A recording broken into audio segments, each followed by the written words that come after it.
CTV Bihar news network. अभी हम जैसे कि आपको बता दें कि पिछले सप्ताह रविवार का ही दिन था और मैंने बताया कि जनसुराज के जो भावी उम्मीदवार जो है उम्मीदवारी जो अपनी अभी दावेदारी पेश किए हैं।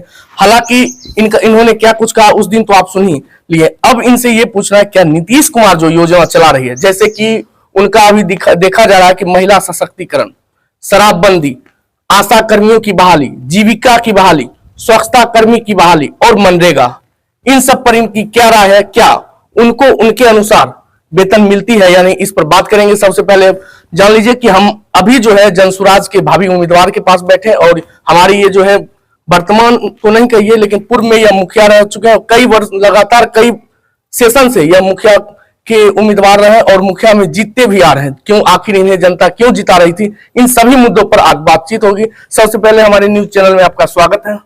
धन्यवाद।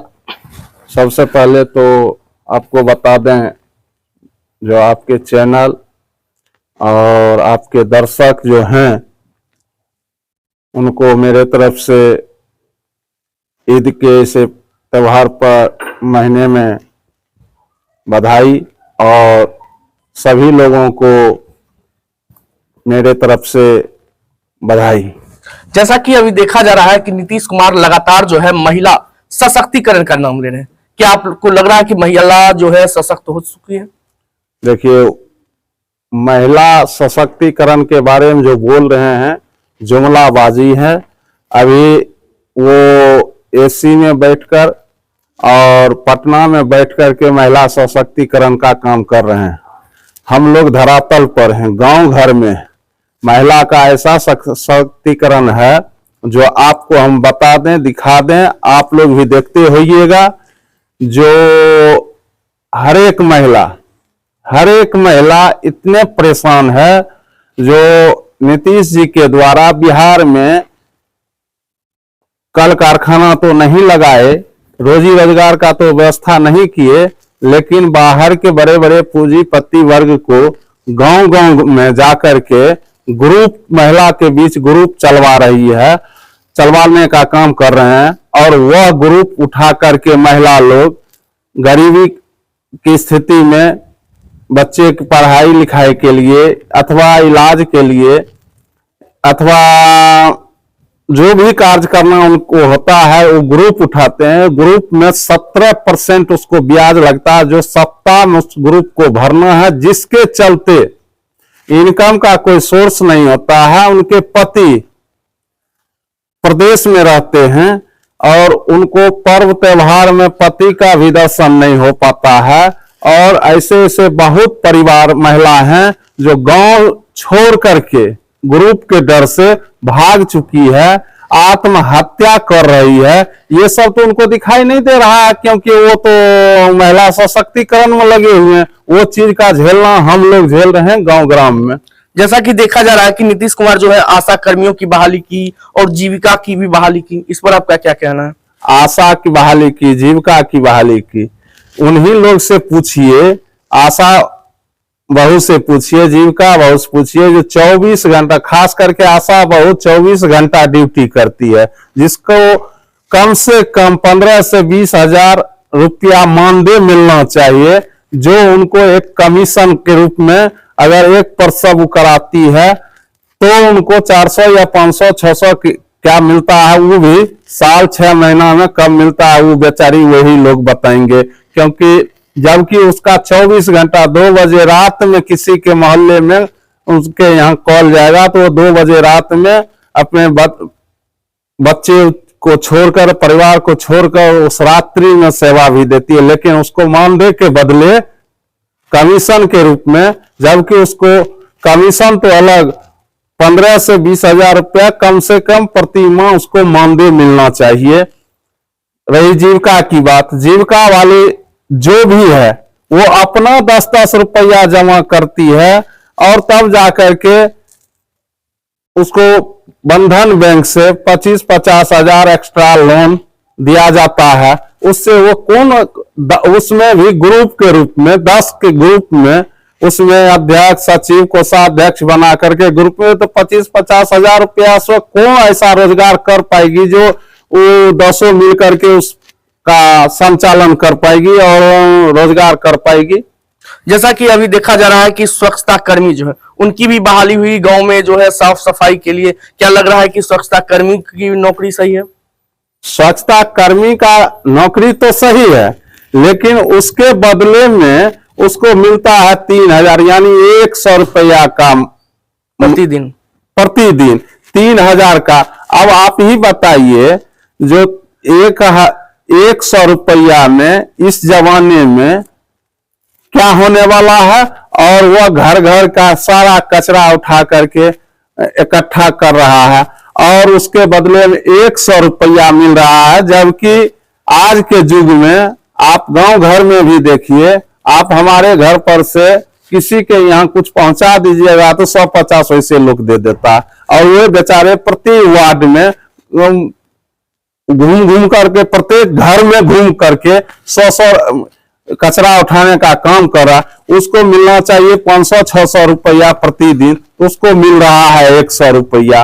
इस अन्याय पर अन्याय, सरकार सिर्फ अन्याय पर अन्याय क्या जो जैसे कि आपने बताया कि स्वच्छता कर्मियों को 100 रुपया प्रतिदिन दिया जा रहा है, यानी कि महीने का 3,000 हुआ। क्या 3,000 में वो अपने परिवार का भरण पोषण कर सकेंगे? वही तो हम आपको बता रहे हैं। 100 यहाँ कोई रोजी रोजगार नहीं है, परदेश जाता है तो उसके साथ दुर्व्यवहार हो रहा है, तो कुछ ना कुछ करके आधा 100 ही रुपया सही, आधा पेट खा करके पूरे परिवार किसी तरह जिंदगी गुजर बसर कर रहा है। जैसा कि अभी देखा गया था कि कुछ दिन पूर्व जो है शिक्षक की बहालियां हुई, और शिक्षक बहाली के होने के बाद कुछ दिन पहले अभी एक वीडियो सोशल मीडिया पर काफी ट्रेंड किया है। आप लोगों ने भी देखा होगा कि उस वीडियो में एक शिक्षिका है जो बिहार को गाली दे रही। यही कह रहे हैं, जो शिक्षक का जो बहाली हुआ बिहार में, इतने बच्चे पढ़ लिख करके बीटेक करके घूम रहे हैं उनके, क्योंकि वह गरीब किसान मजदूर का लड़का है, उसके पास न पैरवी है न पैसा है, और यूपी से 80,000 शिक्षक को बहाल कर दिए। नीतीश जी को ख्वाब था जो हम प्रधानमंत्री बनेंगे तो पूरे देश को बहाली बिहार में, और आज बिहार के लोग दर दर का ठोकर गाली दे रही है। वह तो अच्छी कर रही है, गाली नहीं देगी तो क्या करेगी? अच्छा, एक चीज बताइए, आप तो लगातार कई वर्षों से मुखिया के पद को सुशोभित कर रहे हैं, तो क्या लग रहा है कि अभी एक भी कार्यालय ऐसा है कि जहां पर अपना काम बिना पैसा दिए और बिना चप्पल घिसे करवा सकते हैं? एक भी पद जो है विभाग का नाम बता दीजिए। बिहार में वह चीज अगर हो जाए, भ्रष्टाचार खत्म हो जाए और अच्छा काम नीतीश जी और लालू जी के समय में, तब तो मान लीजिए बिहार का स्वतः बदलाव हो जाएगा। इसी के लिए ना हम लोग बोल रहे हैं जी, यहाँ अफसरशाही के सिवा कुछ भी नहीं है। आज हमारे ही ग्राम पंचायत को लिया जाए ना, आज जो काम ग्राम पंचायत को करना चाहिए वो अफसर अपने कर्मी के थ्रू करवा रहे हैं। और कल परसों की बात है, आवास योजना में नाम जोड़ने का काम चल रहा है, तो प्राइवेट स्टाफ को रख करके और पंचायत में जॉब कार्ड बनाने के नाम पर, आवास में नाम जोड़वाने के नाम पर, आवास सहायक को पता नहीं है जो नाम आवास योजना में जुड़ रहा है। कई अदर आदमी मनरेगा कार्यालय से आकर के और लाभुक को फोन करके जो हम आपका आवास योजना में नाम जोड़ देंगे, 1,500-2,000 रुपया दीजिए।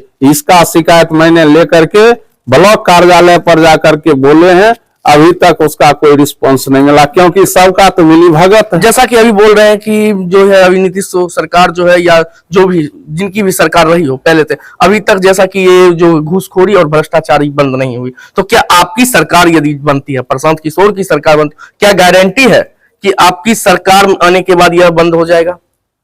देखिए, अभी तक जो चीज चल चुका है, भ्रष्टाचार, घूसखोरी, और जन स्वराज की सरकार आने पर हमारे प्रशांत जी का तो यह निर्णय, पदाधिकारी कर्मी को तो बात छोड़ दिया जाए, हमारे विधायक मंत्री अगर भ्रष्टाचार में लिप्त पकड़ाए उनको बर्खास्त कर दिया जाएगा, तो कर्मी और पदाधिकारी का बात। जैसा कि अभी देखा जा रहा है कि जन सुराज के को लेकर आप लगातार क्षेत्र भ्रमण कर रहे हैं, अभी तक कितने लोगों से और कहां कहां संपर्क कर चुके होंगे? देखिए, अभी तक तो पूरे विधानसभा में लगभग 25-30 हजार से ज्यादा लोगों से हम मिल चुके हैं और लगभग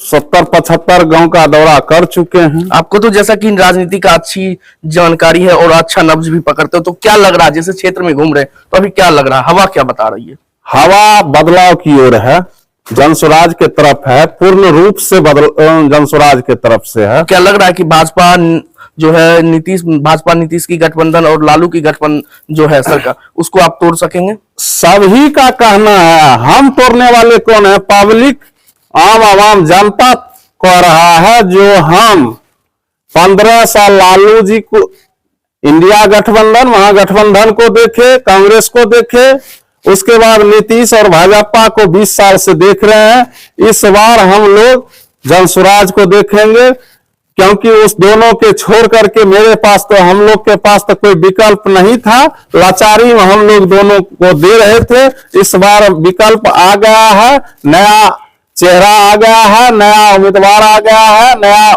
पार्टी आ गया है। हम लोग इसके साथ तन मन धन के साथ लगेंगे और हटेंगे। क्या लग रहा है कि जनता जो है तीसरी विकल्प की तलाश में थी? बहुत दिनों से इंतजार में थी जी, इसका इंतजार बहुत दिनों से।